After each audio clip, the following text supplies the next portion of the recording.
नमस्कार। आज 30 नवंबर 2025 है और दुनिया में एक साथ तीन ऐसी बड़ी चीजें हो रही हैं जो ग्लोबल ऑर्डर में एक बहुत बड़े बदलाव का इशारा कर रही हैं। ये सिर्फ हेडलाइंस नहीं हैं, ये तो हमारी आंखों के सामने इतिहास को बदलते हुए देखने जैसा है। देखिए, ये सिर्फ एक कहने की बात नहीं है।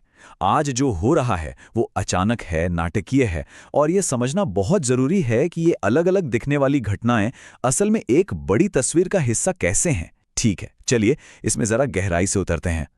हमारी पहली कहानी हमें ले चलती है वेस्टर्न हेमिस्फीयर, जहां एक पुराने खिलाड़ी ने एक ऐसा बड़ा और जोखिम भरा दांव खेला है जो पूरे इलाके को हिलाकर रख सकता है।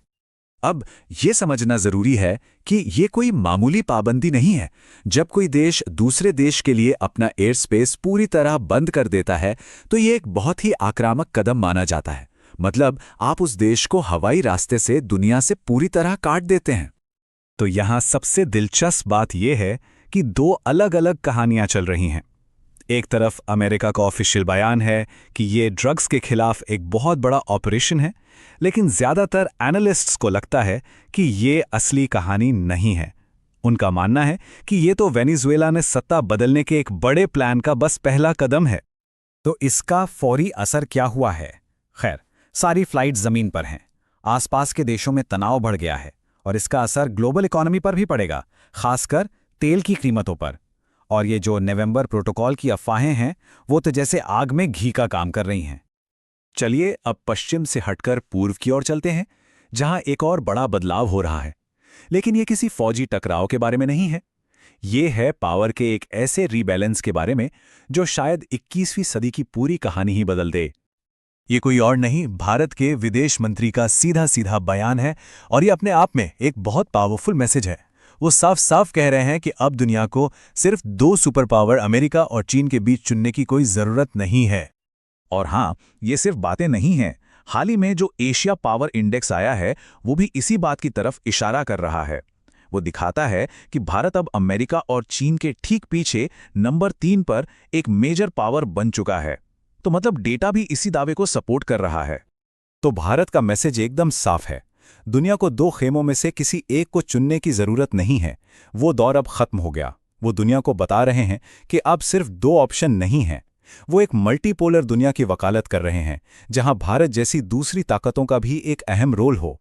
तो भारत कह क्या रहा है? वो अमेरिका को क्रिटिसाइज कर रहे हैं कि वो बार बार अपनी नीतियां बदलते हैं, और चीन पर इल्जाम लगा रहे हैं कि वो अंतर्राष्ट्रीय नियमों को नहीं मानते।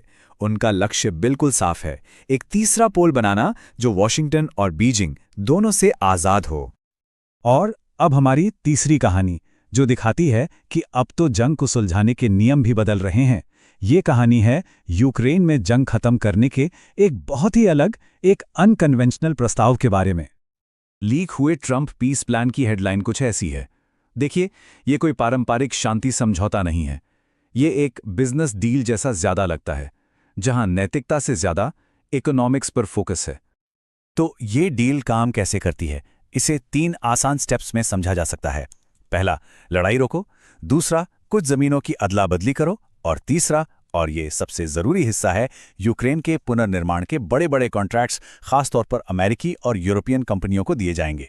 अब जाहिर है इस प्लान को लेकर राय एकदम बंटी हुई है। एक तरफ आलोचक है जो कह रहे हैं कि ये तो यूक्रेन की संप्रभुता का सौदा करने जैसा है। वहीं दूसरी तरफ समर्थक हैं जो इसे जंग खत्म करने का एक प्रैक्टिकल और यथार्थवादी तरीका बता रहे हैं। ये न्याय बना व्यवहारिकता की एक क्लासिक बहस है। और देखिए, असली कहानी यही है। आखिर में ये डील इस बारे में नहीं है कि अतीत में क्या सही था या क्या गलत। ये इस बारे में है कि भविष्य में यूक्रेन के पुनर्निर्माण और उसके संसाधनों से आर्थिक फायदा किसे होगा। हथियारों की लड़ाई अब पैसों की लड़ाई में बदल सकती है। तो अब हमारे पास 3 अलग अलग महाद्वीपों पर 3 बड़ी घटनाएं हैं। चलिए अब इन डॉट्स को कनेक्ट करते हैं और देखते हैं कि ये सब मिलकर नई दुनिया के बारे में क्या कहानी बताते हैं। ये टेबल देखिए, पूरी कहानी को एकदम साफ कर देती है। अमेरिका में हम पुरानी सुपर पावर को अपनी ताकत का प्रदर्शन करते देख रहे हैं। एशिया में हम एक नई शक्ति का उदय और पावर का फैलाव देख रहे हैं। और यूरोप में खेल के नियम ही बदल गए हैं, जहां अब इकोनॉमिक्स डिप्लोमेसी पर हावी हो रही है। तो आखिर में बात यह है कि ये तीनों घटनाएं अलग अलग नहीं हैं। ये सब एक बड़े ग्लोबल रीस्ट्रक्चरिंग के लक्षण हैं जो अभी इसी वक्त हो रहा है। जिन नियमों ने दशकों तक दुनिया को चलाया, वे बदल रहे हैं, और यही अब नई हकीकत है। तो हम इस बातचीत को एक बड़े सवाल पे छोड़ते हैं। इन तीनों शक्तिशाली बदलावों में से कौन सा दुनिया के स्थिरता के लिए सबसे बड़ा खतरा है? क्या वो एक सुपर पावर का सीधा दखल है, या एक नई ताकत का पुराने सिस्टम को चैलेंज करना, या फिर जंग को एक बिजनेस डील में बदल देना? इस सवाल का जवाब ही शायद हमारी सदी का भविष्य तय करेगा, और ये सब कुछ हमारी आंखों के ठीक सामने हो रहा है।